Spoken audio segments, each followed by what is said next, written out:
Listen up, folks. Time could be running out to lock in a historic yield at Public.com. As of September 23rd, 2024, you can lock in a 6% or higher yield with a bond account. But here's the thing. The Federal Reserve just announced a big rate cut, and the plan is for more rate cuts this year and in 2025 as well. That's good news if you're looking to buy a home, but it might not be so good for the interest you earn on your cash. So, if you want to lock in a 6% or higher yield with a diversified portfolio of high yield and investment-grade bonds, you might want to act fast. The good news? It only takes a couple of minutes to sign up at Public.com. And once you lock in your yield, you can earn regular interest payments even as rates decline. Lock in a 6% or higher yield with a bond account at Public.com. But hurry, your yield is not locked in until you invest. Brought to you by Public Investing, member FINRA and SIPC. Yield to worst is not guaranteed. Not an investment recommendation. All investing involves risk. Visit Public.com/disclosures for more info. Do you know the number one thing that surprises engaged couples? Take a guess. The sheer amount of decisions they have to make while planning a wedding. Indoors or outdoors? How many guests? Are kids invited? Controversial. Which cake flavor? Seriously, how do you even begin to figure out what's right for you? That's where Zola comes in. Zola has everything you need to make every wedding decision a piece of cake, from choosing your dream wedding venue and vendors to deciding how to best spend your budget. With tons of customizable wedding websites, save the dates, and invites, every detail will feel like you. Zola will even help you choose the gifts, experiences, and cash funds you really want. The next thing you know, you've planned your whole wedding all in one place. From getting engaged to getting married, Zola has everything you need to plan your wedding in one place. Start planning at Zola.com. That's Zola.com. It is Ryan here, and I have a question for you. What do you do when you win?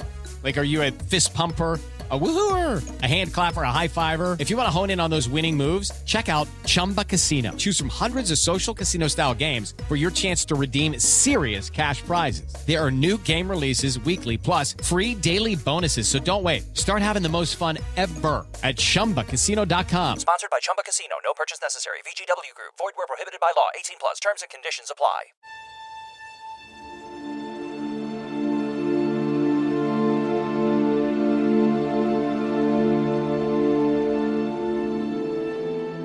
Hey everyone, and welcome back to Exposed Scandalous Files of the Elite. I'm your host, Jim Chapman, and we are back with the 15th episode in this Murdaugh series. And the last time that I left you in this series, we were in the second day, or had just wrapped up the second day of testimony.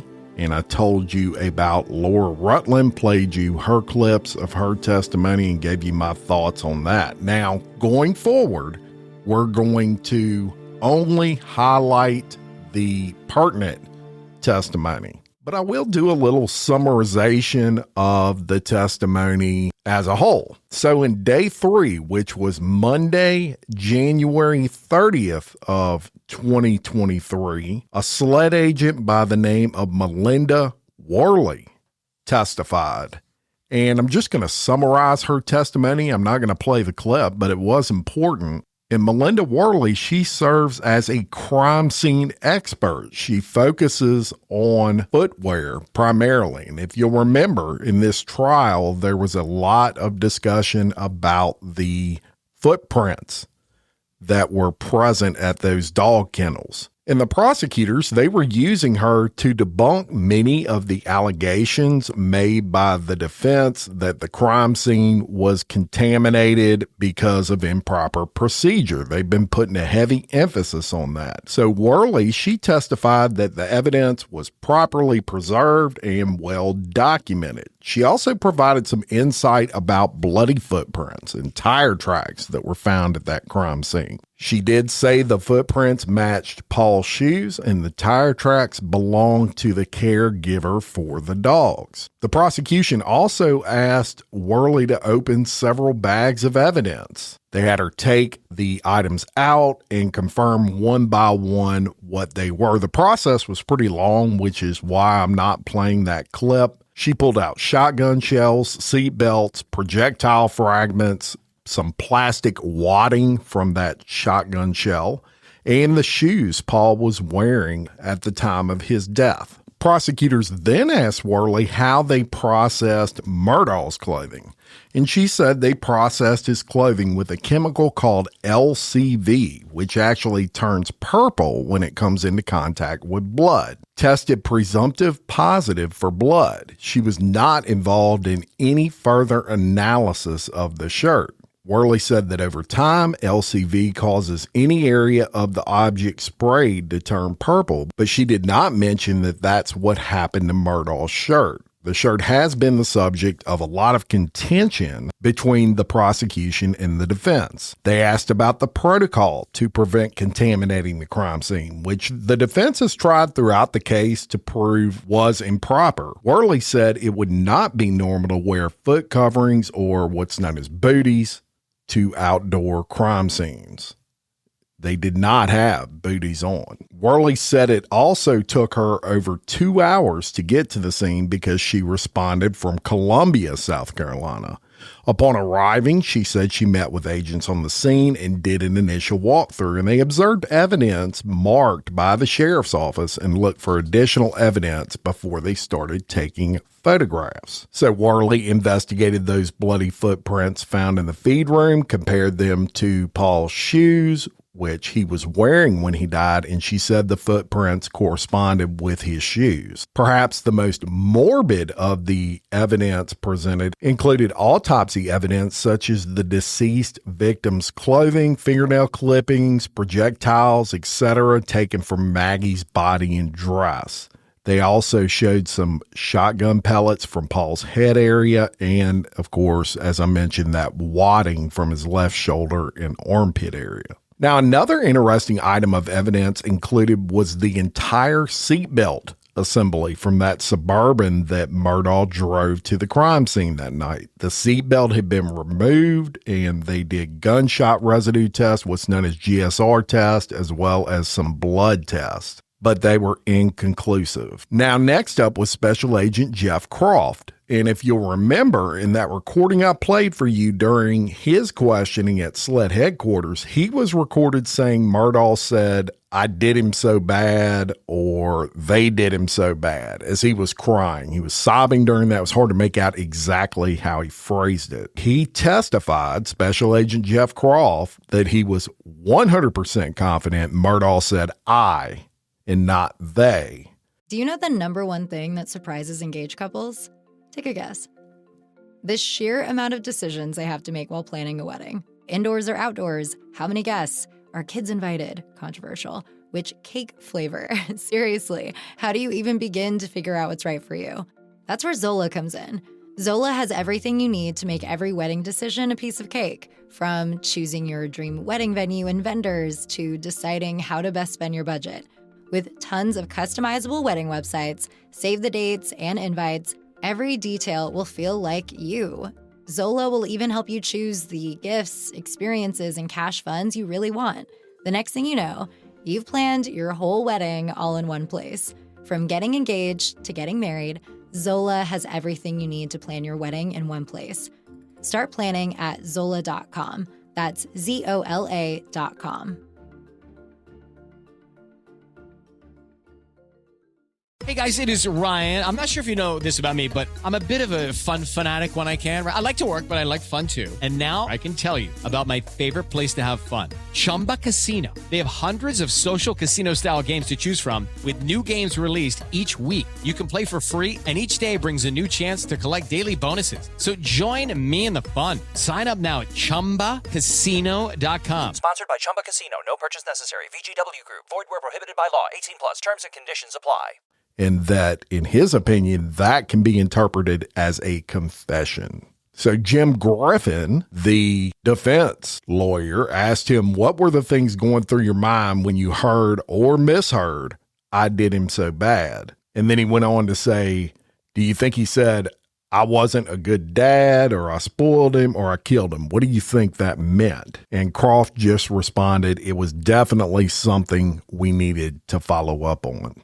Now, the agent said he didn't ask for clarification that day because he thought it was too early in the investigation to confront Murdaugh and lose his cooperation. He was worried he was going to lawyer up and quit talking. Griffin asked him about an interview 3 months later, and Croft said the agents didn't get to asking about that, but did ask Murdaugh point blank if he killed his wife and son. And you'll remember, I played you that. Griffin then asked if it would be up to the jury to decide the truth, and the special agent responded they get to hear the tape and make up their own mind on what he said. So yes, sir, it's up to them. So the defense this whole time, when they're cross-examining Croft, they were trying to poke holes in how that investigation unfolded. Croft was asked if he knew why state agents didn't search Murdaugh's home in the hours after the killing for dirty clothes, possible blood in drains, or other evidence.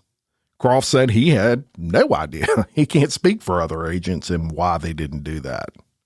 And what he was getting at is it's typical for drains to be searched when you're searching a home. And the reason for that is if you go wash your hands because you have blood all over them and you wash them in a sink, you're possibly going to have blood in the pipes. Griffin also asked Croft why agents didn't search Murdaugh's mother's home until September, which was 3 months after the killing, even though that was the only place Murdaugh said he went before finding the bodies. In his response, the special agent was, I know I didn't go, and I'm not sure if any of the other agents in the investigation circle had went there. And that's a question.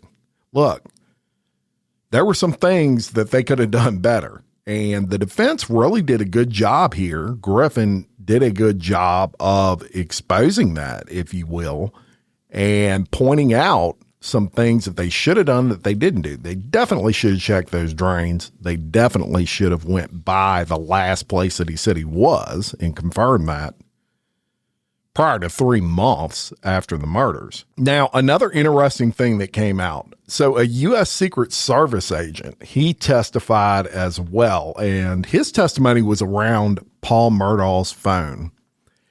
And they were having a time getting into that phone. They could not unlock it. Look, you got the best Secret Service agents in the world trying to unlock this phone. They eventually did.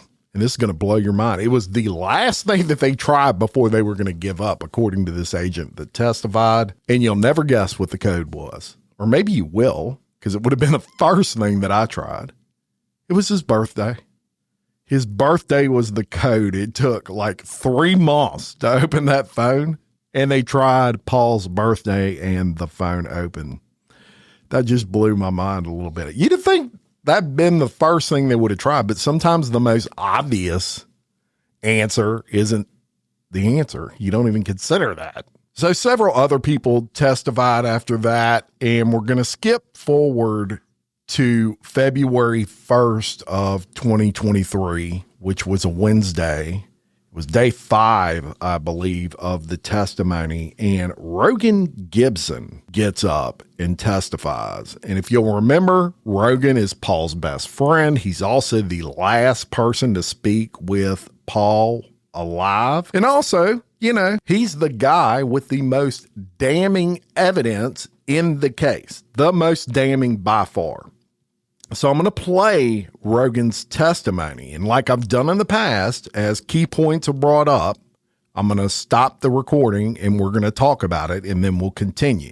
So here's what Rogan Gibson's testimony sounded like. Where you went to high school, just a little bit about yourself before we get to your testimony. I went to Wade Hampton High School. I'm from Hampton. All right. And you working now?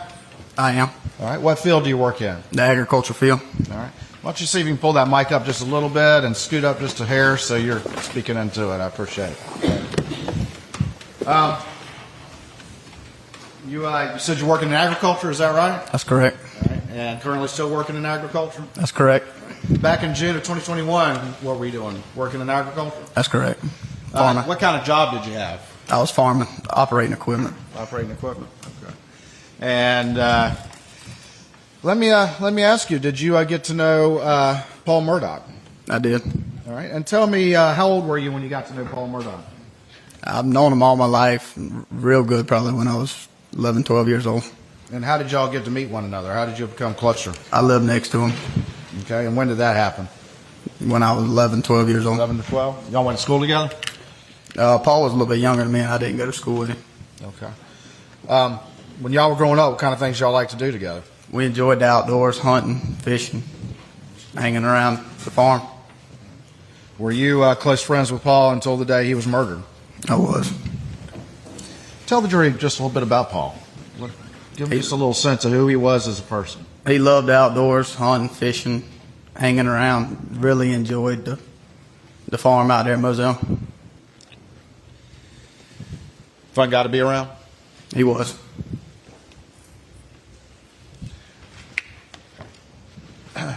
Over the years, as you got to be closer friends with Paul, did you get to be closer friends with the rest of the family?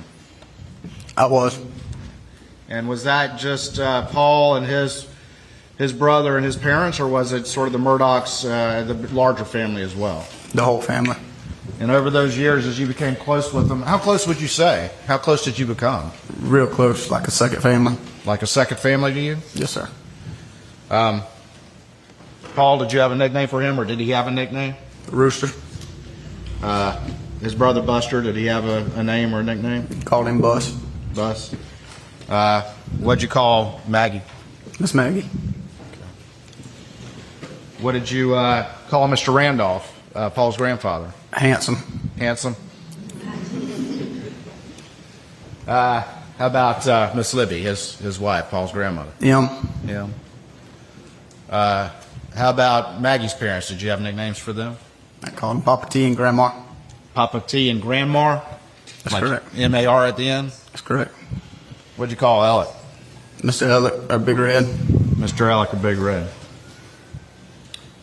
You said they were like a second family to you. That's correct.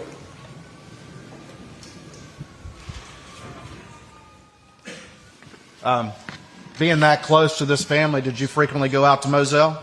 All the time. You ever go to, did they have other properties too that you ever went to? He did. What were the other properties they had? Now hold up for the sirens if you would.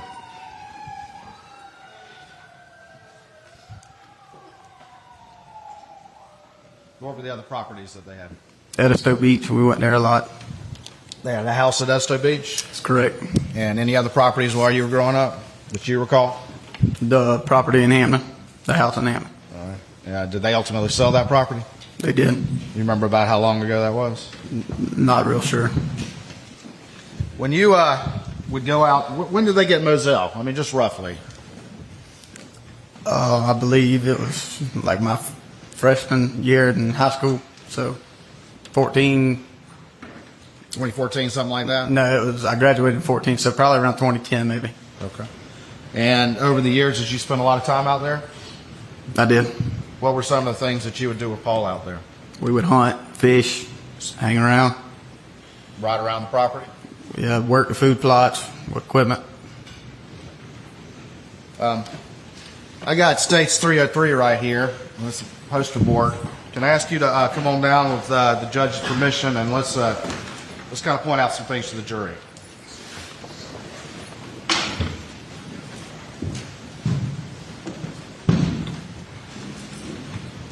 All right, do you recognize this image? That's it. And what is that? Keep your voice up if you could. That's a picture of the overview of the Moselle property. Okay. And where's the residence in this picture?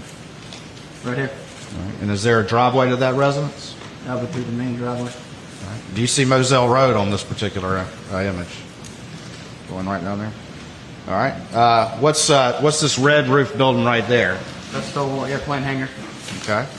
And did y'all have a name for that? Did you call it the hangar? Yeah, the shed, the hangar. The shed or the hangar? Any other structures out there? That was the newer shed, the tractor shed. The dog kennel. Okay. And that's the skinning shed. Skin and shed? And just real quick, what's the skin and shed for? We was processed. Wild game out there. Skinning wild game out there. Was there a driveway to that part of the property? There was. Is that where it went right there? What's that? That's where it went right there that you just pointed? Yeah, the driveway to the shed right there. Was that driveway commonly used? It was. Was there, what's the structure right here? That's the old cabin. the hunting cabin. Okay. And how about across the street? Was there any structures across the street? There was. All right. What was it there across? Shooting house. All right. And can you just point roughly where that be? Right at the top of the picture. Okay. All right. And what is this right here? It's a pond. All right. And when y'all were, what was the shooting house used for? We were sighting rifles, shooting kind of that angle. There was a target down here. All right. Would y'all shoot rifles from the shooting house? We would. What about shotguns? Would y'all shoot those over at that shooting area? Yeah, most of the time we shot them around the pond. Around the pond? That's correct. Okay. Is this a line of trees right here? It is. And on the other side of that line of trees, what did y'all call that? The dove field. The dove field? Okay. All right, you can go ahead and have a seat for me, thank you.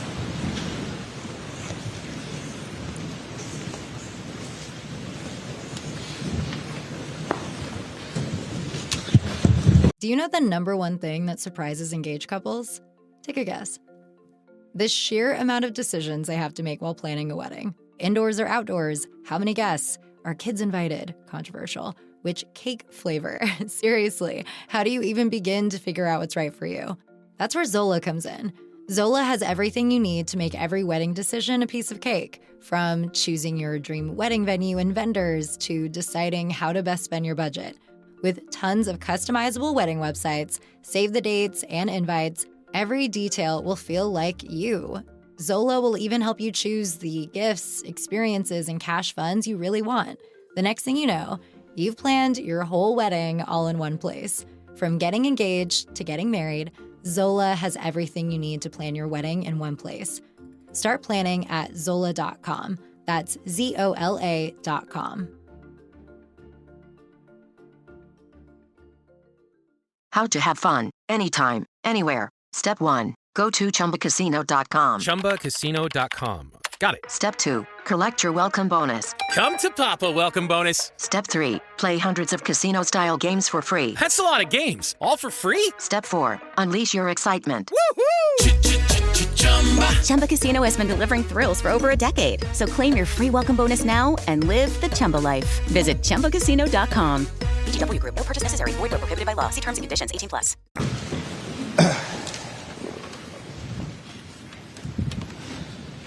You mentioned that y'all like to ride the property and shoot and hunt out there. Is that right? That's correct. What kind of hunting would y'all do out there? Anything we could hunt. Okay. Well, give me some examples, if you would, please. Hog hunt, deer, turkeys. Okay. Hog hunting, deer, and turkeys? Dove, quail. Let me ask you this. Turkey season, do you know when that is in South Carolina? It's like March, mid-March to early May. Okay. All right. So it's a fairly short period of time in that time period? That's correct. All right. You mentioned hogs first. Tell me about the hog hunting. How would y'all go hog hunting? A lot of times we'd shoot them at night with a thermal scope. Okay. And what weapon would y'all use to shoot those hogs with a thermal scope? 300 blackout. Okay. And whose weapon was that? I think it was Buster's. Okay. Well, tell me about what you know about the blackouts, how the family got those blackouts.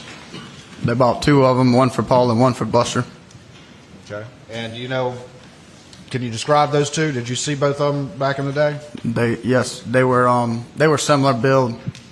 One was black, one was like a green tannish color. Okay. And did anything ever happen to one of them? Yes, one of them was stolen. Okay. And were you present when that happened or around when that happened? I wasn't present. I was just told about it. All right. And what was the story you were told about that? I was told somebody took it out of Paul's truck at a party. At a party? Okay. How long ago was that? I'm not exactly sure. I mean, years? Yes, it's been 5-6 years probably. Okay. Let me show you something real quick.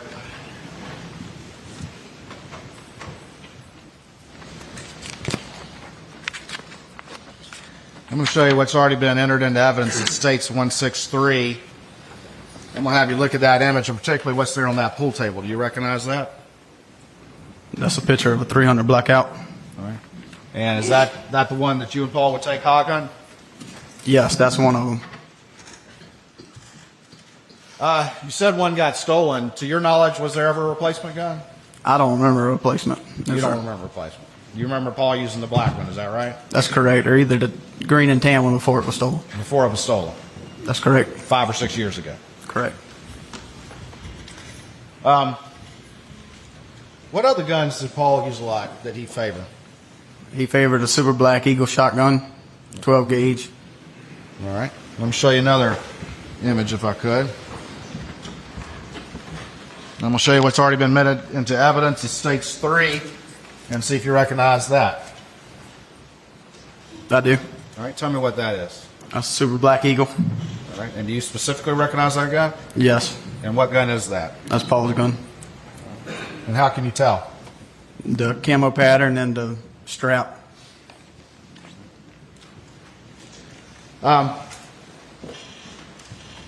Would Paul frequently have weapons with him when he was on the property or in his truck or that sort of thing? He would. All right. What sort of weapons would he frequently have with him? A lot of times he carried the 300 Blackout in his vehicle, and then sometimes pistols, different shotguns. Okay. All right. Would he carry that shotgun a lot as well? Yes, I have seen him carry that shotgun. We'll show you what's been frequently entered into evidence. It states 4. And we do me a favor, you see that box of gloves right there? We just put them on the floor behind you, just kind of out of the way. I'm going to have you look in here and see if you recognize that. That's Super Black Eagle 3 of Paul's. That's Paul's favorite shotgun? That's correct. What about deer? Did he have a weapon he liked hunting deer with? He did. It was a 7mm 08. Okay. Did Paul ever have any pistols, to your knowledge, or carry around any pistols? He did sometimes. Yeah, sometimes. What were his favorite 2 guns? Or the most guns he most commonly had around? Probably that 300 and Super Black Eagle. That's the ones I've seen him use the most. Tell me about a little bit about the hog hunting. You said y'all would hunt them at night? That's correct. All right. And tell me how that works. What would y'all do? Y'all walking around? Y'all riding around? How does that go? Most of the time we drove four-wheeler vehicle. We didn't hardly ever walk, but that scope, the thermal scope would pick up the heat. Okay. And where on the property would y'all hunt? All over. The hogs you hunt all over? That's correct. When you and Paul were together hunting with that Blackout, did you usually have the gun and shooting, or did Paul usually have the gun and shooting? It just depends. Who had the gun more? Probably Paul. One guy's driving, the other guy's looking? That's correct. Is that something y'all did frequently? A good bit, yes, sir. If y'all ever killed a hog, what would y'all do with it? Sometimes we would give it to people that wanted to butcher it. Sometimes we just let nature take its course, just leave it wherever it was shot at. It just depends. Sometimes we'd skin them out ourselves. Are hogs a nuisance animal? They are. We're talking a little bit about Paul and who he was. How was Paul with his cell phone? He was on his cell phone a lot. Let me ask you a little bit about Miss Maggie. You mentioned before that the family had a couple of properties. In the summertime, where did Miss Maggie prefer to stay? She liked to stay at Edistow. And did you know why she preferred Edistow? Because of the yellow flies at Moselle. The yellow flies? That's correct. What about Paul and Alec? Where would they stay most of the time? Well, Paul, if he was back home, he'd stay at Moselle. But a lot of times he was in Columbia or Charleston. Did he have an apartment in Charleston? Not to my knowledge in Charleston, no. I'm sorry, in Columbia. In Columbia, yes. Okay, thank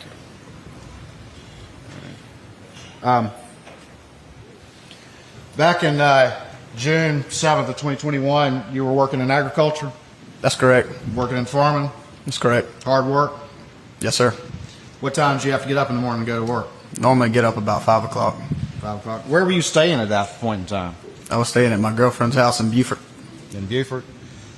You don't have to say her last name. What was her first name? Mary Ann. Mary Ann? Okay. And why were you staying in Beaufort at that period, at that point in time? Was that where your house was or not? No, my house was not there. I was working on St. Helena. It made it a closer ride for me to go to work. All right, so you were staying with your girlfriend because of that? That's correct. Did you have a dog at that time? I did. And what kind of dog? Chocolate Lab. Chocolate Lab. Still have the Chocolate Lab? I do. What's the dog's name? Cash. Cash. How old was Cash about that time? I'm guessing he was a puppy, 4-6 months old maybe. Were you able to keep Cash with you when you were staying at your girlfriend's in Beaufort? I was not able to. And why was that? Because she wasn't allowed. She was renting a house. We couldn't keep one there. What arrangements did you make for Cash when you were staying in Beaufort and you couldn't keep him at your girlfriend's house? I would leave him at the kennels at Moselle. And tell me how that came to be. How did you work that out? I asked Mr. Ellick if I could leave him there. I'd be gone at a week at a time. Just leave him there for a week, pick him back up when I come back home on the weekend. All right. Did you leave food for him and that sort of thing? I did. So where was he staying when he was at Moselle during the week when you were working? In the kennel. In the kennel. Describe the kennels a little bit for the jury. What was the structure like? It was like a lean-to shed with about somewhere around 8 kennels under it, feed room on the end. And Cash was staying in one of those? That's correct. You'd go get him on the weekend? Friday night or either Saturday, yes. Where would you take him then? Back to my house. All right. And just where were you living at that time? In Colleton County. In Colleton County. You get up at 5 a.m. and get to work. About what time do you get to work, working farming? I'd roughly get to work somewhere around 7:30. 7:30? And then what time would you get off? It all depended. What time typically would you get out? 5, 6, 7 o'clock. Just depending on how much work needed to get done? That's correct. Were you pretty tired when you got home? I was.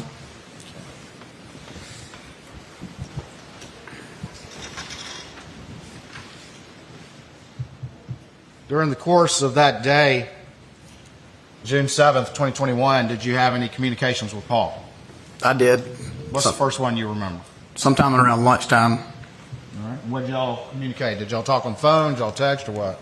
Yeah, I think he called me and told me about the sunflowers had been sprayed in the Dove field and they were dead. Okay. What did he say about that? Said that he was getting ready to replant them. Okay. They've been sprayed with some Roundup or something? That's correct. Did y'all talk about anything else that you remember? Not that I remember. While I'm thinking about it, I asked you about Paul and his use of a cell phone. Do you know where he kept his cell phone when it wasn't in his hand? Most of the time in his pockets. Was he typically one to respond pretty quick to you? If y'all were talking about something? Normally, yeah, if we were talking about something, he would respond pretty quick. That evening, did you talk to Paul again after that initial conversation? I did. All right. And when was that, roughly? Around 8:40. Okay. And what was that conversation about? He called and asked if something was wrong with the dog's tail. Okay. And was that the first you were hearing about that? That's correct. Tell me about your conversation. I told him that, I wasn't real sure. I just dropped him off there Sunday. And told him let's try to see if he can get me a picture or FaceTime me and let me see what was going on with the dog's tail. All right. Where was Paul when he called you? He was at the dog kennels. And how do you know that? I could hear the dogs barking in the original call. Is he describing to you what he's seeing on Cash's tail? That's correct. And Cash was at the kennels? He was. Did you hear any other voices when you were on the phone with Paul about 8:40? I did. And what voices did you hear? I heard Miss Maggie. And who else did you hear? And I thought it was Mr. Ellick that I heard. You thought it was Mr. Ellick? Very key point there. Remember, Alex said he was not at those kennels at that time. What he did not know was that Paul had talked to Rogan. Do you know the number one thing that surprises engaged couples? Take a guess. The sheer amount of decisions they have to make while planning a wedding. Indoors or outdoors? How many guests? Are kids invited? Controversial. Which cake flavor? Seriously, how do you even begin to figure out what's right for you? That's where Zola comes in. Zola has everything you need to make every wedding decision a piece of cake, from choosing your dream wedding venue and vendors to deciding how to best spend your budget. With tons of customizable wedding websites, save the dates and invites, every detail will feel like you. Zola will even help you choose the gifts, experiences, and cash funds you really want. The next thing you know, you've planned your whole wedding all in one place. From getting engaged to getting married, Zola has everything you need to plan your wedding in one place. Start planning at Zola.com. That's ZOLA.com. Hey, it's Ryan Seacrest. Life comes at you fast, which is why it's important to find some time to relax. A little you time. Enter Chumba Casino. With no download required, you can jump on anytime, anywhere for the chance to redeem some serious prizes. So treat yourself with Chumba Casino and play over 100 online casino-style games, all for free. Go to ChumbaCasino.com to collect your free welcome bonus. Sponsored by Chumba Casino. No purchase necessary. VGW Group. Void where prohibited by law. 18 plus. Terms and conditions apply. During the time that Alec was actually at those kennels, or Alec, if you pronounce it that way, and you can hear Alec in the background. And remember this, police estimate those murders took place at 8:50. And Rogan, as you just heard, he's saying it was like 8:40 when he was talking to Paul. But we continue. You talked to Paul, and what did y'all talk about? What was he going to do? He was going to try to FaceTime me. He said, you know how the service is out here. He said, if I can't get the FaceTime to go through, I'll send you a video. And why was he going to FaceTime you? What's the difference between FaceTime and a regular call? So I could see what was wrong with the dog. All right. And y'all talked about how the service is out here? That's correct. And what did you mean by that? Most of the time you got enough service to make a call. I mean, sometimes the calls will break up, but a FaceTime, you couldn't really get a whole lot of service to make the FaceTime call. It's kind of lagging. Y'all had problems with that before? That's correct. Did y'all discuss what to do if the FaceTime didn't work? We did. And what was the discussion? He was going to send me a video of it, of the dog. He was going to video it and then do what with it? Text it to you? That's correct. Is that the last time you ever talked to your friend? That was.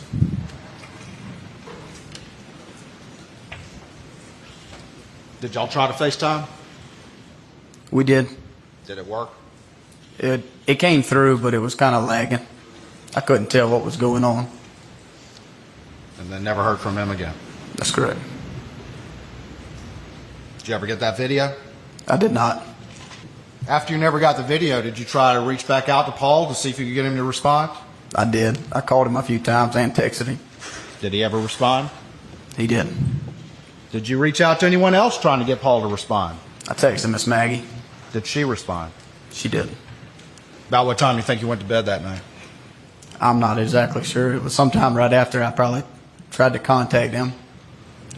And you never heard from Miss Maggie either? I didn't. Did you ever talk to her at all that day? I didn't. About what time you think you went to bed? I'm going to say somewhere around 10 o'clock. 10 o'clock. You a pretty sound sleeper? That's correct. You been working on the farm all day? That's correct.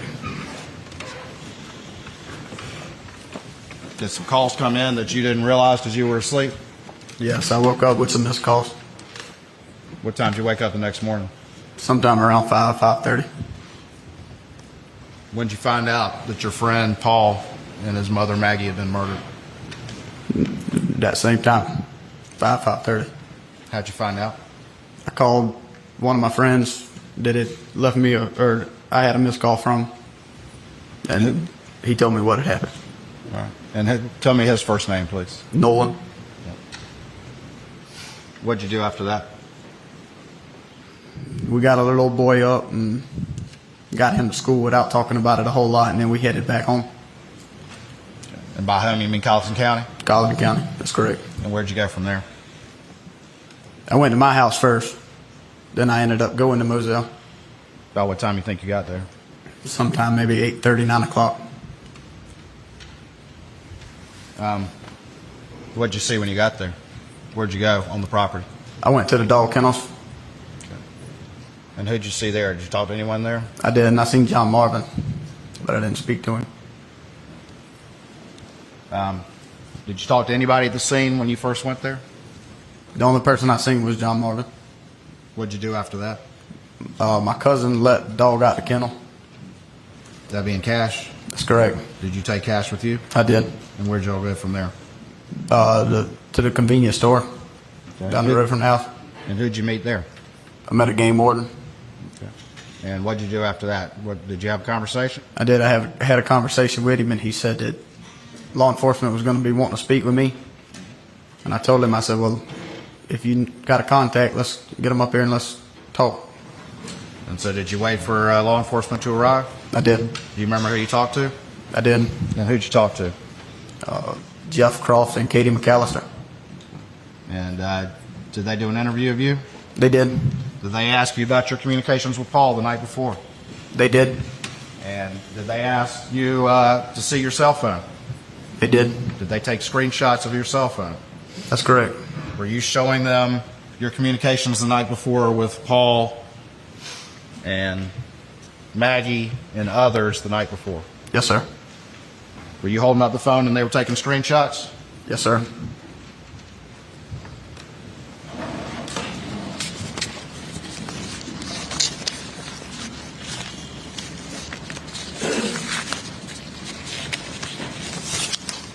I'm going to show you what's been marked for identification.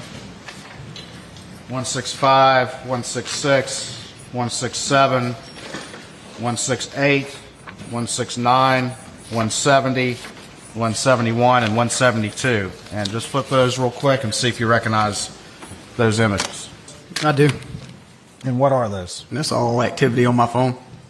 Missed calls, texts. Your Honor, just out of an abundance of caution, I believe these are in evidence, but just to be clear, 165, 166, 167, 168, 169, 170, 171, and 172. We make sure those are in evidence. Move those in evidence to leave without objection. That's correct. Okay. They're admitted. Mr. Gibson, I'm going to put these up on the screen. You got a screen up there, and so take a look at that, okay? Okay. All right, 165. Can y'all turn the screen around for me, please? And that's a screenshot that Jeff Croft took of your phone that on June 8th, 2021, the next day? That's correct. All right, and that reflects a call from who? Paul. And which Paul is that? Paul Murdoch. All right, and what time is that call? 8:40 p.m. And how long does it last? 4 minutes. All right. And is that the call you just described to this jury? It is. The call y'all were talking about Cash the dog and trying to figure out the tale? It is. I'm going to show you what's been marked as 166. Now, again, you told this jury that when y'all got off the call, he was going to try to FaceTime you, and if not, send a video. That's correct. All right, and I'll show you 166. Is that another screenshot of it? It is. And that's the FaceTime call, is that right? That's correct. 8:44 p.m.? That's correct. For 11 seconds? That's correct. And that FaceTime didn't work, though, did it? Yeah, it came through, but it was lagging. We couldn't communicate through it. So y'all stopped? That's correct. And you were expecting what after that? A video. I'm going to show you what's been marked as states 167. Are these texts that were on your phone? They are. And who are those texts between? Who are you trying to text right there down those last two bubbles? I was sending those texts to Paul. All right. It's got a little glare on it.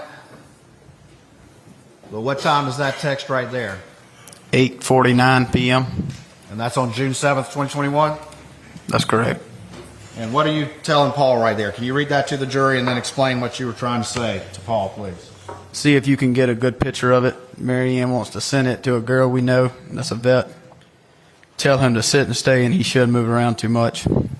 Who were you talking about when you said tell him to sit and stay? Cash, the dog. Did you send another text right here? I did. What time is that? Can you read it? 9:58 p.m. What do you say? Yo. And when you say yo to Paul, what are you trying to get him to do? Just trying to get him to call me back or text me back. Because you hadn't gotten that video. That's correct. I'm going to show you what's been marked as 168. States. Is that another screenshot of your phone? That is. These are missed calls from June 7th, 2021? That's correct. Or these are outgoing calls? They are. Who are you trying to call? Paul Murdoch. Tell me the times you tried to call him. Start from the bottom, please. 9:10 p.m., 9:29 p.m., 9:42 p.m., 9:57 p.m. Did he ever respond? No, sir. I'll show you what's been marked as states 169. Is that another screenshot of your phone? It is. Who are you trying to call right there? Paul. What's that last call? 10:08 p.m. Did he answer that call? He did not. Show you what's been marked as states 170. Is that another screenshot of your phone? It is. And who are you trying to text right here? Miss Maggie. What time did you try to text her? 9:34 p.m. And what did you text her? Tell Paul to call me. Tell Paul to call me? Yes, sir. Did she ever respond? She did not.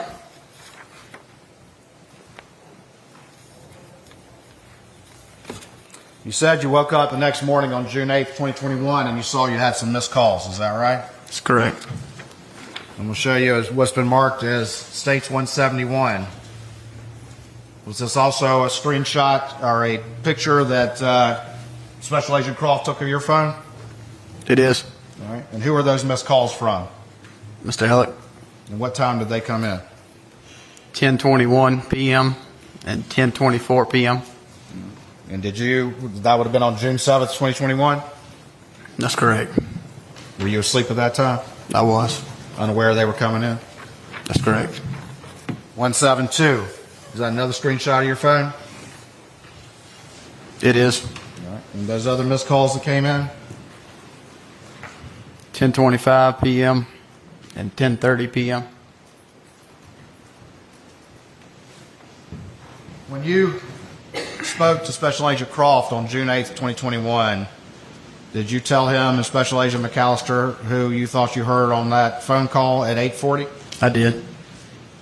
And who did you say you heard? I thought it was Mr. Alec, but I wasn't exactly sure. Did you give him a percentage? I did. What'd you say? 99%.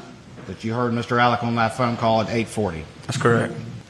Time went on after the murders. Did you go to Moselle where all the family and friends were gathering? I did. Were you there a fair amount? Probably the whole part of later that week. While you were there at the house where the family and friends had gathered, did anyone ever ask you about your last contact with Paul? There was. And who asked you? Grandma. And that being Miss Brandstutter? That's correct. Maggie's mother? That's correct. And what did you say? I told her, that I talked to Paul about the dog, and told her that I heard Miss Maggie in the background, and I heard a male voice that I thought was Mr. Elliott. Was he in the room then? Yes. Did he stand up and say, "No, I wasn't there"? He did. Huge point right there made by Creighton Waters. Do you know the number one thing that surprises engaged couples? Take a guess. The sheer amount of decisions they have to make while planning a wedding. Indoors or outdoors? How many guests? Are kids invited? Controversial. Which cake flavor? Seriously, how do you even begin to figure out what's right for you? That's where Zola comes in. Zola has everything you need to make every wedding decision a piece of cake, from choosing your dream wedding venue and vendors to deciding how to best spend your budget. With tons of customizable wedding websites, save the dates and invites, every detail will feel like you. Zola will even help you choose the gifts, experiences, and cash funds you really want. The next thing you know, you've planned your whole wedding all in one place. From getting engaged to getting married, Zola has everything you need to plan your wedding in one place. Start planning at Zola.com. That's ZOLA.com. Ryan Seacrest here. When you have a busy schedule, it's important to maximize your downtime. One of the best ways to do that is by going to ChumbaCasino.com. Chumba Casino has all your favorite social casino games like spin slots, bingo, and solitaire that you can play for free for a chance to redeem some serious prizes.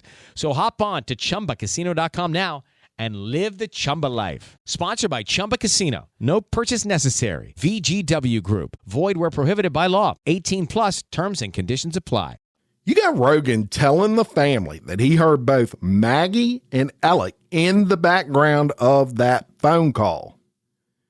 Yet, Alec doesn't say a word to the contrary. If he were not at those kennels, I submit to you, he would have done just what Creighton Waters insinuated. He would have made that clear to everyone right then and there that he wasn't there. But he just sits on the couch and does not say a word. We continue. You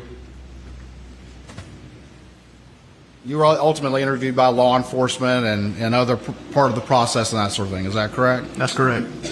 And as time went on and you were asked about who you heard on the phone that night, that call at 8:40, you said, hey, I thought it was Alec, but I can't be sure. That's correct. Told law enforcement the night of, 99% sure, correct? Say that question again, please. Told law enforcement the next day, June 8th, that you were 99% sure. Is that correct? That's correct. As time went on, you said, I thought it was Alec, but I can't be sure. That's correct. In November of 2022, did law enforcement ask you to come in and look at a video? They did. And did you watch that video? I did.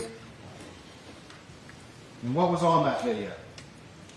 It was the video. Paul was supposed to take a cash. Cash was on the video. And did you recognize the voices on there? I did. Did you recognize the voices of your second family? I did. And what voices did you hear? Paul's, Miss Maggie, Miss Alec. And how sure are you now? Positive. 100%? That's correct. Did you ever have any conversation with Alec Murdoch about what happened that night? No, sir. Did he ever ask you about whether or not you heard him on that phone that night? No, sir. Before we play the video, I want to ask a couple more questions. Received that phone call from Paul at the kennels at 8:40 p.m. on the night of June 7th, 2021. Did Paul sound normal to you? He did. Did he sound stressed to you? He did not. Did he sound like someone was there that he didn't know? No, sir. Did he sound worried? He did. Did you hear Maggie's voice? I did. Did she sound stressed? She did. Did she sound worried? No. Did she sound normal? She did. Did she sound like there was somebody there she didn't know? No, sir. Or that she was in danger? No, sir. Did you hear Alex's voice? What I thought was his voice at the time, yeah. When Maggie or Paul would go down to the kennels, how would they usually get there? They would drive. Sometimes Miss Maggie would walk or ride a bike. If they had an ATV or a golf cart in the yard, sometimes they would drive that. Paul more likely would be one to ride or one to drive down there? Most of the time he would drive.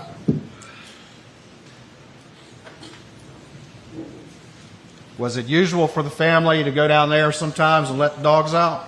It was. Let them run around? That's correct. Did Miss Maggie like to do that? She did. Was it common, to your knowledge, for guns to be left down at the kennels? Sometimes there was, yeah.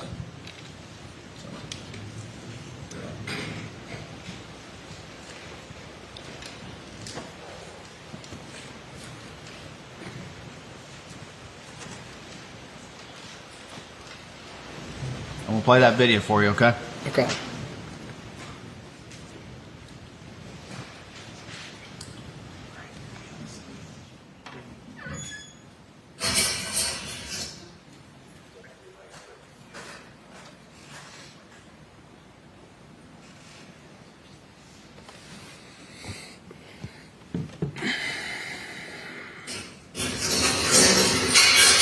Get down.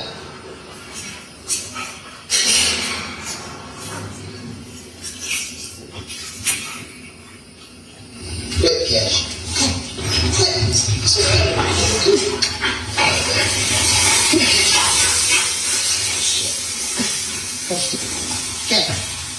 Hey, he's got a bird in his mouth.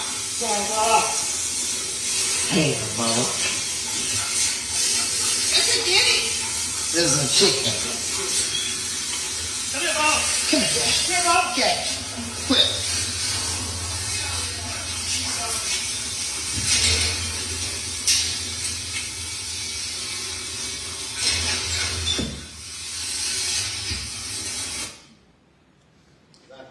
Watched back in November 2022?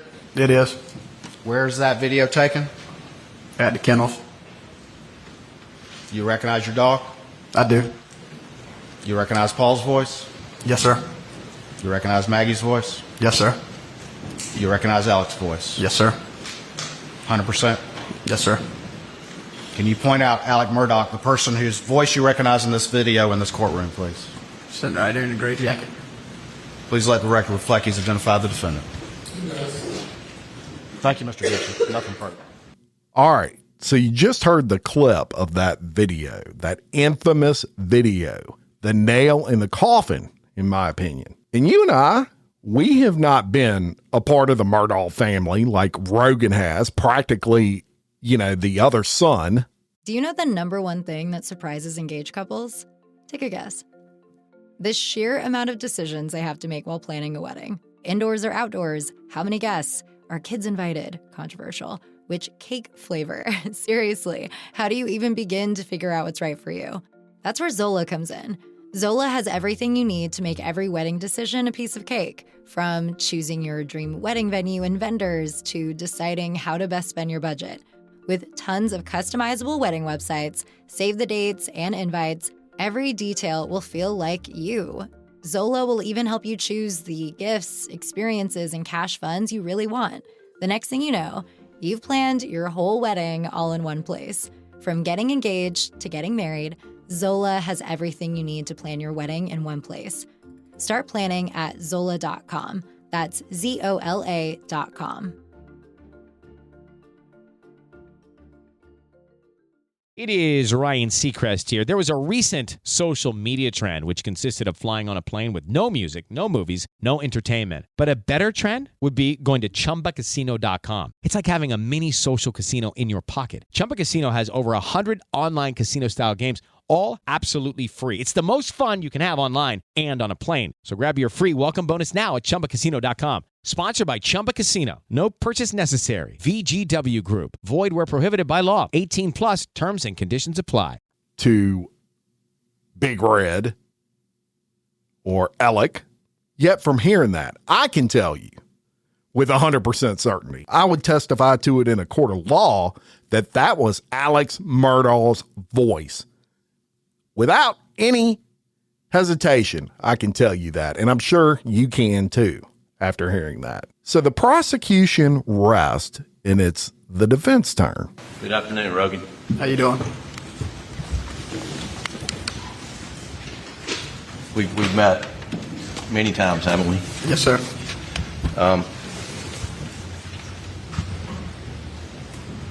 Tell the jury more about Paul, please. What did y'all like to do together? We loved hunting, fishing, just hanging around. We loved staying at the beach, going to the sandbars. He could get along with just about anybody. Is he one of your best friends? He is. Is this a hard day for you? Yes, sir. And did you live one summer in the cabin there on the property? Yes, me, Buster, and Nolan lived in the cabin, and Paul was there a lot. Right. And when you got a house of your own, it was just right down the road, wasn't it? Yes, sir. Down Moselle Road? Yes, sir. It was your grandparents' house or you moved into? That's correct. And but before that, Ms. Maggie and Big Red over here, Mr. Alec, they treated you as family, didn't they? That's correct. They did. And Paul was like a brother to you? Yes, sir. And Ms. Maggie was like a second mom to you? Yes, sir. And Mr. Alec was like a second dad? Yes, sir, he was. And could you tell the jury what you observed Alec's relationship was, starting with you? What was his relationship with you? We had a good relationship. He treated me like one of his own. We had fun. He gave me permission to hunt the property. Did you have permission to come and go down to the shop? I did. Did you have permission to use any of the equipment? Yes, sir. And did you help out on the farm for game management and stuff? I did. Okay. And can you tell the jury a little bit about Mr. Alec's relationship with his son Paul? Very good relationship. Very good. Were they close? They were. Nothing happened without Paul telling Mr. Alec about it. And jury's heard some Alec interviewed on the tape, various about how the Moselle property was Paul's passion. It was. You agree with that? Yes, sir. Why do you think it was his passion? What was he so passionate about out there? He just loved hunting and using equipment to manage for wild game, fishing. Right. He loved all of that. Was Paul a good friend? Yes, sir. Was he a loyal friend? He was. Was he a loyal son? Yes, sir.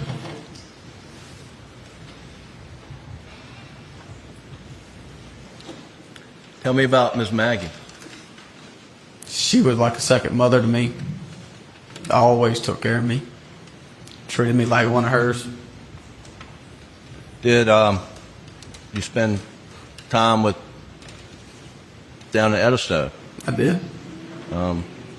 And you and Paul and Miss Maggie, sometimes just the three of you down there? It was. Okay. What did Miss Maggie like to do? She liked the beach. When they were down at Edisto, were you the only friend welcome at the Edisto house, or what was it like? There was many friends that were welcome to the house.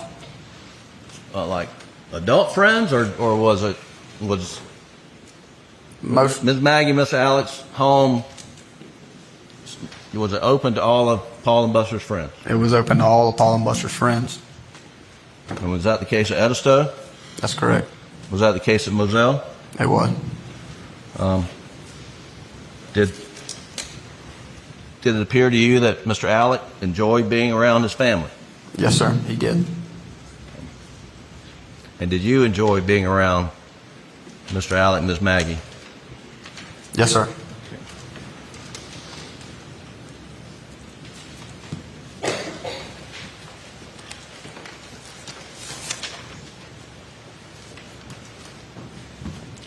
You remember,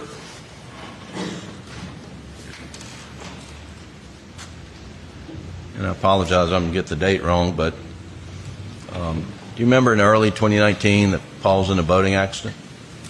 Yes, sir. And a beautiful young woman died in that accident, didn't they? Yes, sir. Her name was Mallory Beach. That's correct. And Paul was eventually charged. Is that correct? Yes, sir. Did Paul receive any threats or harassments that you knew about as a result of that boating accident? None that I thought was real serious. I mean, he mentioned it that, he get people comment about it, but nothing that I thought was real serious. Did he would people just mouth off to him when he went out in bars or just with his friends? Yes, sir. He had mentioned that. But was it anything that you thought was serious in nature? No, and a lot of times I wasn't there when that happened, so I didn't think it was that serious. Let me back up. I skipped over something. You played sports when you were a kid growing up? Yes, sir. I think your dad was a coach, was he? Yes, sir. And was Mr. Alec a coach to Paul and Buster? He was. And did Mr. Alec, when he wasn't coaching, would he and Ms. Maggie come to all the sporting events for the kids? They were always there. Can you think of them ever missing a sporting event for Buster or Paul? Not that I can remember. And they come to your sporting events? Yes.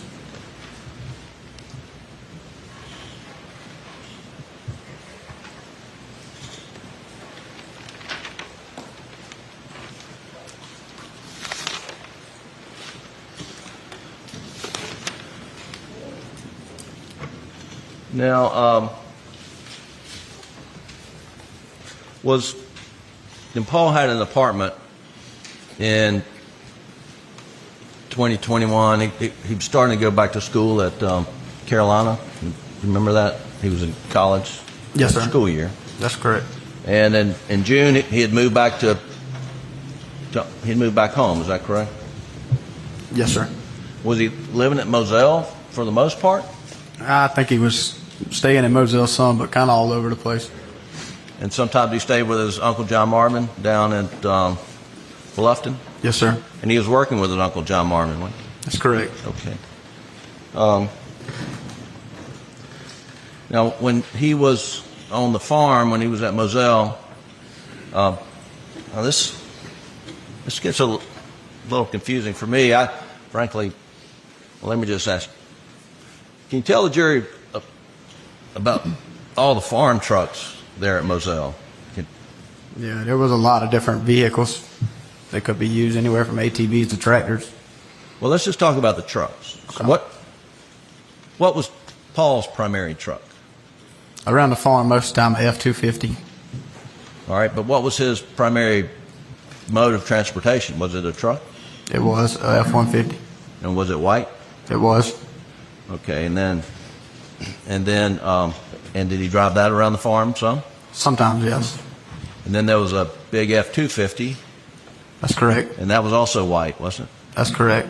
Does that have a name, the big F-250 farm truck? Yeah, White Boy. That was the older F-250. And then there was another one called Dolly? That's correct. That was a newer F-250. That was a newer F-250.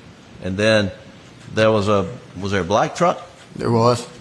And that was F-150? It was. And was that Buster's old truck? It was.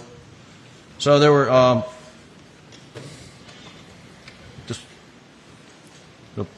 so Buster had another vehicle, and his old F-150 stayed at Moselle, correct? That's correct. And then Paul had his white 150 pickup, and where he was not at Moselle, there were still 3 other trucks at Moselle, right? That's correct. Dolly, White Boy, and then Buster's old black pickup. That's correct. And when Paul was there, he would drive any one of those trucks, wouldn't he? Yes, sir. On the farm. And no matter which one he was driving, he would most often have some sort of firearm in the truck, right? That's correct. Most of the time on the farm, he had a firearm in the vehicle. And those trucks, they would either stay down at the shed, the workshop, or at the house. I mean, there's no set place for them, correct? That's correct. And they didn't lock the trucks up, did they? Not normally. I mean, and then Paul would leave guns in the trucks, wouldn't he? That's correct. I mean, Paul would leave guns everywhere. Just about, wouldn't he? Yeah, he could leave. He left a lot of stuff different places. Yeah. Did he ever leave any guns at your house? I'm sure he has over the years. Okay. And then he would leave guns in the workshop, right? I have seen guns in the workshop, yes. And then did they keep the workshop locked? It just depends. Not a whole lot, but I have remembered it's being locked, yes. Was it more often not locked than locked? Probably more recent. Yeah, it wasn't locked. Did they, if someone were bent on mischief, would it be a hard thing to go up on that property and steal stuff? Probably not around the sheds. It wouldn't be too hard. And if someone were bent on mischief, would it be a hard thing to go open up and rifle through or look through White Boy or Dolly or Buster's old black pickup truck? That is possible, yes. And there were no security cameras down at the old airplane hangar, the workshop, the kennels, and the pole barn and skinning shed, were there? Not that I was ever aware of. Okay. And there were no, and the cabin where you guys stayed that summer, there was no security cameras there either, right? Not that I knew of. And was that cabin, did it stay locked? Sometimes it was locked, sometimes it wasn't. Paul left guns there too, didn't he? I have seen guns in that cabin before, yes. I want to not turn this thing upside down, but you talked about handsome. Who's handsome? Mr. Randolph Murdoch. And Ms. Libby is who? Who's Ms. Libby? M. M. And that's Paul and Buster's grandparents, right? That's correct. And you know where they live? In Alameda. Alameda. And just generally, where's Alameda? It's on the outside of Varnville. Okay. Is it like a crossroads? It's a veer off. You go toward Ridgeland. If you veer off, if you stay on that road, you go to Yemassee. Right. If you're coming out of Hampton toward Varnville, then where the veer off is, that's called Alameda? That's correct. Now, to get to Alameda, and the most direct route, let me do this right, okay. So, can you see from back there? I can. And so this is the main house right here, correct? That's correct.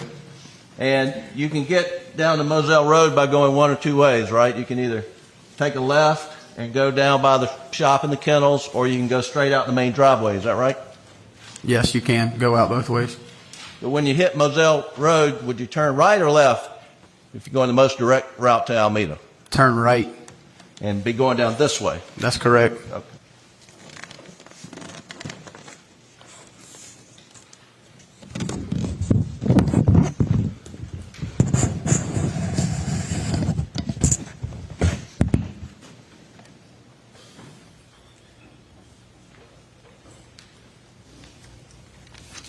You asked a little bit about Paul's cell phone usage. He was on it a lot. He was on it a lot, yes, sir. Yeah, and did battery get down low pretty regularly? Yes, he would let his phone die sometime, or he would lose it.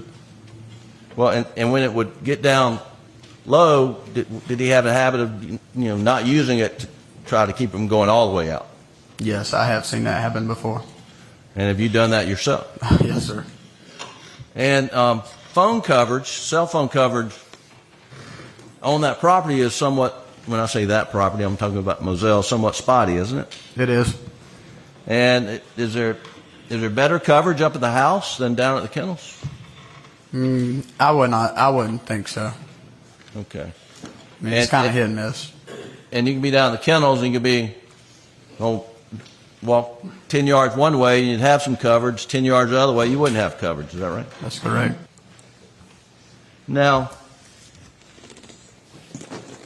back up here, we don't have any measurements on what this distance is from the kennels to the house, but if you're just driving in a buggy or a car or what have you, tell the jury roughly how long it would take from... Do you know the number one thing that surprises engaged couples? Take a guess. The sheer amount of decisions they have to make while planning a wedding. Indoors or outdoors? How many guests? Are kids invited? Controversial. Which cake flavor? Seriously, how do you even begin to figure out what's right for you? That's where Zola comes in. Zola has everything you need to make every wedding decision a piece of cake, from choosing your dream wedding venue and vendors to deciding how to best spend your budget. With tons of customizable wedding websites, save the dates and invites, every detail will feel like you. Zola will even help you choose the gifts, experiences, and cash funds you really want. The next thing you know, you've planned your whole wedding all in one place. From getting engaged to getting married, Zola has everything you need to plan your wedding in one place. Start planning at Zola.com. That's ZOLA.com. Hey, it is Ryan Seacrest. There's something so thrilling about playing Chumba Casino. Maybe it's the simple reminder that with a little luck, anything is possible. ChumbaCasino.com has hundreds of social casino-style games to choose from with new game releases each week. Play for free anytime, anywhere for your chance to redeem some serious prizes. Join me in the fun. Sign up now at ChumbaCasino.com. Sponsored by Chumba Casino. No purchase necessary. VGW Group. Void where prohibited by law. 18 plus. Terms and conditions apply. And a vehicle can go from the kennels to the house. It all depends how fast you're driving, but it don't take long to get from the sheds to the house. I mean, you can do it under 2 minutes? Definitely under 2 minutes. Going fast enough, you can do it in a minute or less, I suspect. Is that right? Yes, if you're going fast enough, you would be able to make it from the sheds to the house in under a minute. Oh.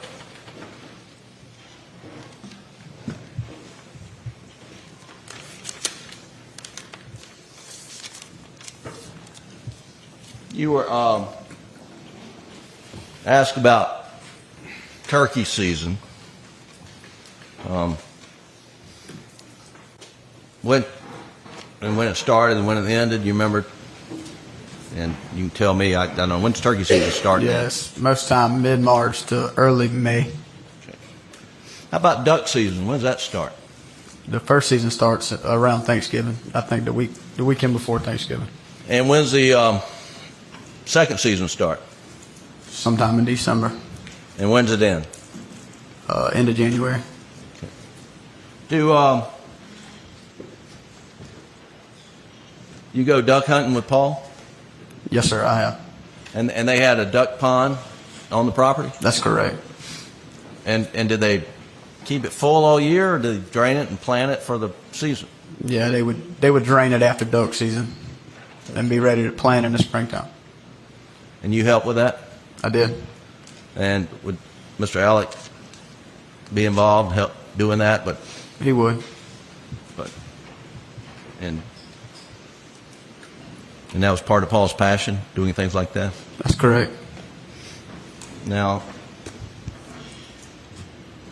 waterfowl shells load are different than turkey load, right? That's correct. What's the difference? Steel shot. And steel shot for what? For ducks, waterfowl. And why? Is it just preferred or is it required? It's required. Okay. Because you don't want lead in the water? That's correct. Okay. But for hunting purposes, if you just had your choice, would you rather hunt with lead or steel? Lead shot. Because it has greater knockdown power? It does. Okay. Is that why you would rather? Or just price too, I suspect? What's that again? Why would you prefer lead over steel? It has better knockdown. It's better. Okay. Now, you were asked questions about 300 blackouts, and at one time, Paul had his own, and Buster had his own. They had 300 blackouts. You remember that? I did. And then you heard that Paul had one stolen out of his truck at a party? That's correct. And do you remember roughly when that was? I'm not exactly sure. Years ago? Yeah, it's been a good many years ago. And whenever, in recent memory, have you ever seen Paul with a 300 blackout other than the black one with the thermal scope? Not to my knowledge. So whenever you were with Paul and he had a 300 blackout, it was the black one with the thermal scope? That's correct. Did you ever see a 300 blackout around the house that was black without a thermal scope?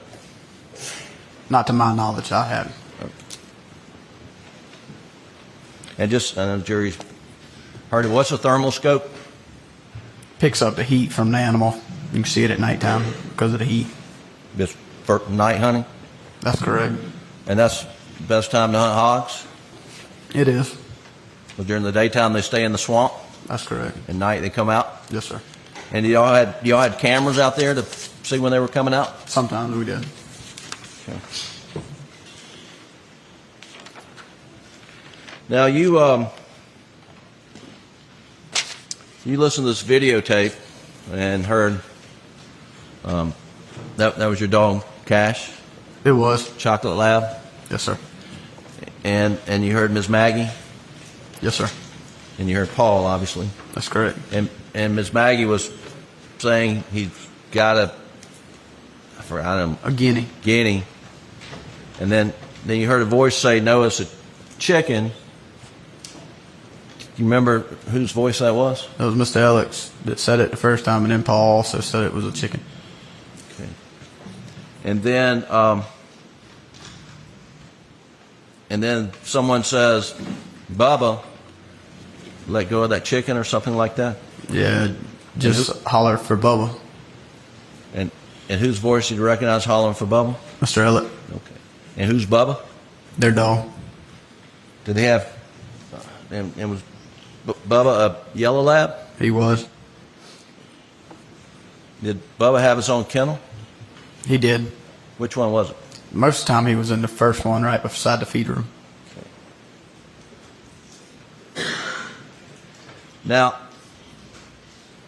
you had talked to Paul. I think the records show you had a 4-minute telephone conversation before that video was taken, which you didn't receive until law enforcement showed you. But you remember you talked to Paul for about 4 minutes, right? That's correct. And I believe when you were interviewed, you said it sounded like Mr. Alec had pulled up or something to that effect, driven up. Do you remember that? No, I don't ever remember hearing a vehicle. Okay. I just remember hearing a third voice. And the next day, excuse me, was it the 8th? The next day you went over and met with and went into the house at Moselle and you saw Maggie's parents? That's correct. And that's when Grandma, Miss Brandsetter, asked you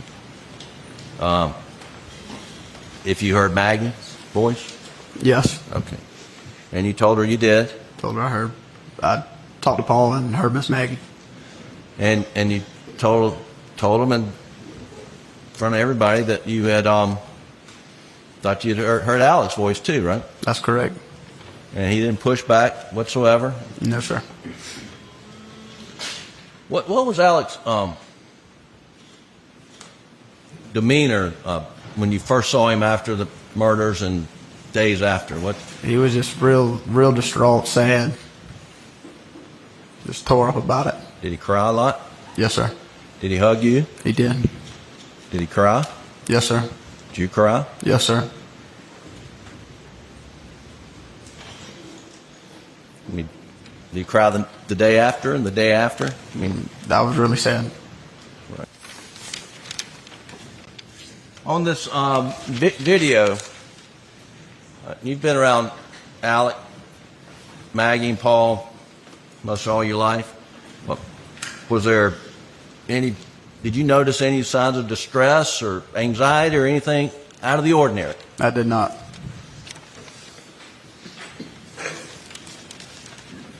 And you've been around Maggie and Alec and their whole family a lot? Almost all of my life, yes, sir. And would you see Alec openly show his display of affection and love to Maggie? Yes, sir. And from your observation, they have a close, good relationship? That's correct. And they were loving to each other and to Paul and Buster and their friends, correct? That's correct. And can you think of any circumstance that you can envision, knowing them as you do, where Alec would brutally murder Paul and Maggie? Not that I can think of. Thank you. That's all the questions I have. Anything further?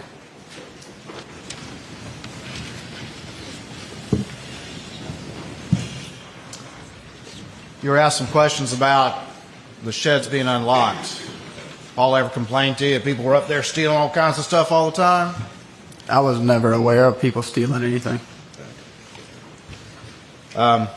When you talked to Paul and heard Maggie and Alec at 8:40, was there any problem with that voice call, or did it come through just fine? The reception was good. The call came through, yes. And the last conversation you had with Paul was he was going to do what if the FaceTime didn't work? Send me a video. And he never did. That's correct.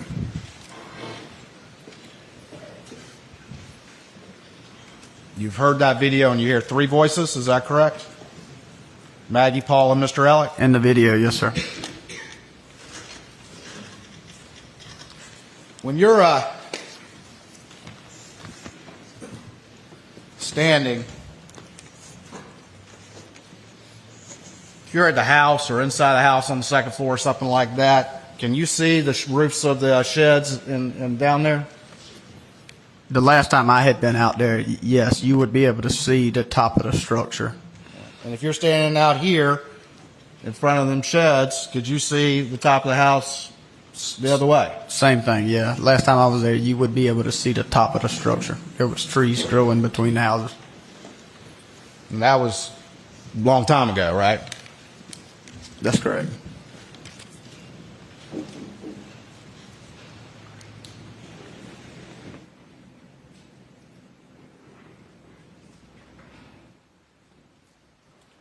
Down there at the sheds, did they have like outdoor lighting down there?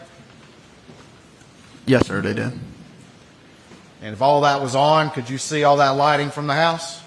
Yes, you would be able to see that there were lights on from the house. If those lights were on, it'd be pretty well lit up, is that right? If all of them were, yes.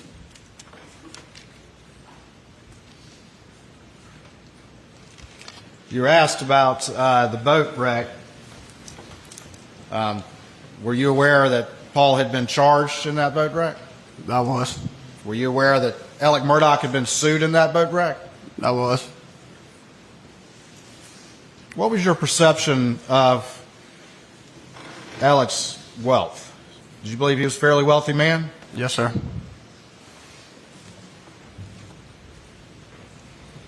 How long have you known Alex Mudaugh? Pretty much all my life. As you sit here today, did you really know him?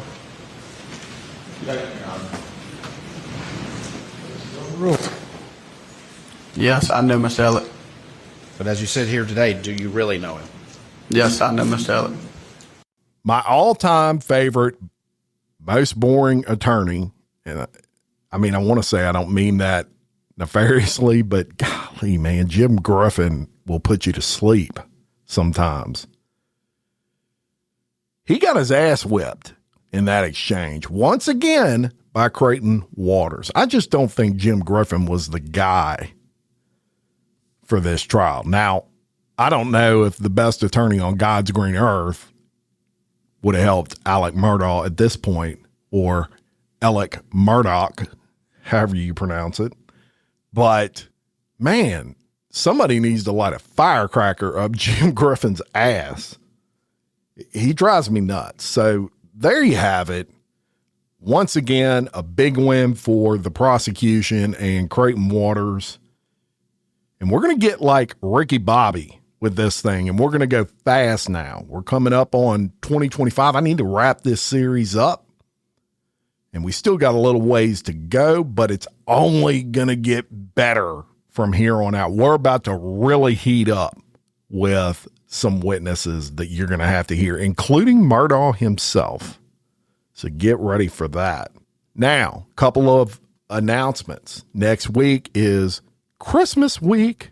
So I'm going to give you some special drops next week. And on Monday, I'm dropping a special Ask Me Anything episode. Now, I put something out there on Facebook as well as the Patreon. If you had any questions, you want to ask me anything, submit it, just instant message me, and I would feature it in the show. And I'm going to do a drawing, and somebody's going to get an Exposed branded t-shirt. So I'm going to be doing that on Monday, the 23rd.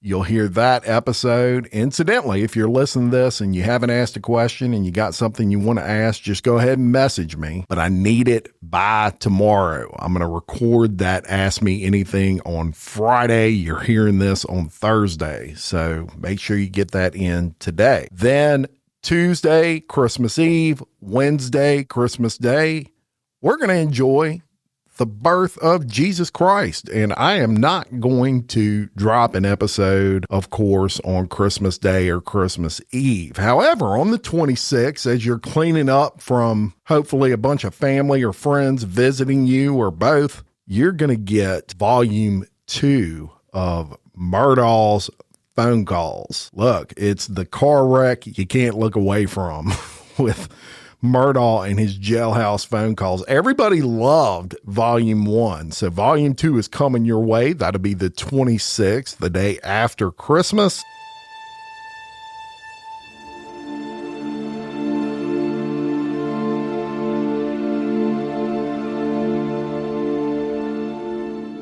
So that's going to be next week's schedule. Thank you so much for all your support. Check out the Patreon, patreon.com/Exposed Podcast Files. We drop early releases that are commercial free. We drop bonus episodes. We put files on there.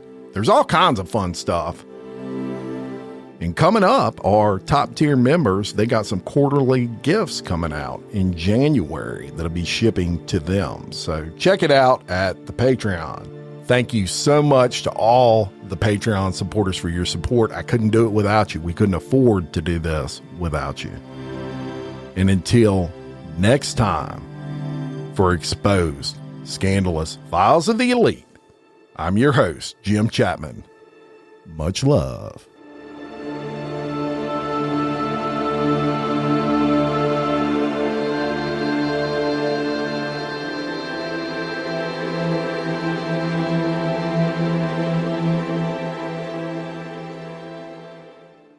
Listen up, folks. Time could be running out to lock in a historic yield at Public.com. As of September 23rd, 2024, you can lock in a 6% or higher yield with a bond account. But here's the thing. The Federal Reserve just announced a big rate cut, and the plan is for more rate cuts this year and in 2025 as well. That's good news if you're looking to buy a home, but it might not be so good for the interest you earn on your cash. So, if you want to lock in a 6% or higher yield with a diversified portfolio of high yield and investment-grade bonds, you might want to act fast. The good news? It only takes a couple of minutes to sign up at Public.com. And once you lock in your yield, you can earn regular interest payments even as rates decline. Lock in a 6% or higher yield with a bond account at Public.com. But hurry, your yield is not locked in until you invest. Brought to you by Public Investing, member FINRA and SIPC. Yield to worst is not guaranteed. Not an investment recommendation. All investing involves risk. Visit Public.com/disclosures for more info. Hey, it's Ryan Seacrest. Life comes at you fast, which is why it's important to find some time to relax. A little you time. Enter Chumba Casino. With no download required, you can jump on anytime, anywhere for the chance to redeem some serious prizes. So treat yourself with Chumba Casino and play over 100 online casino-style games, all for free. Go to ChumbaCasino.com to collect your free welcome bonus. Sponsored by Chumba Casino. No purchase necessary. VGW Group. Void where prohibited by law. 18 plus. Terms and conditions apply. All right, we're all set for the party. I've trimmed the tree, hung the mistletoe, and paired all those weird-shaped knives and forks with the appropriate cheeses. And I plugged in the Bartesian. Bartesian? It's a home cocktail maker that makes over 60 premium cocktails, plus a whole lot of seasonal favorites, too. I just got it for $50 off. So, how about a Cosmopolitan or a mistletoe margarita? I'm thirsty. Watch. I just pop in a capsule, choose my strength, and... Wow, it's beginning to feel more seasonal in here already. If your holiday party doesn't have a bartender, then you become the bartender. Unless you've got a Bartesian, because Bartesian crafts every cocktail perfectly in as little as 30 seconds. And I just got it for $50 off. 'Tis the season to be jollier. Add some holiday flavor to every celebration with the sleek, sophisticated home cocktail maker, Bartesian. Get $50 off any cocktail maker at Bartesian.com/cocktail. That's BARTESIAN.com/cocktail.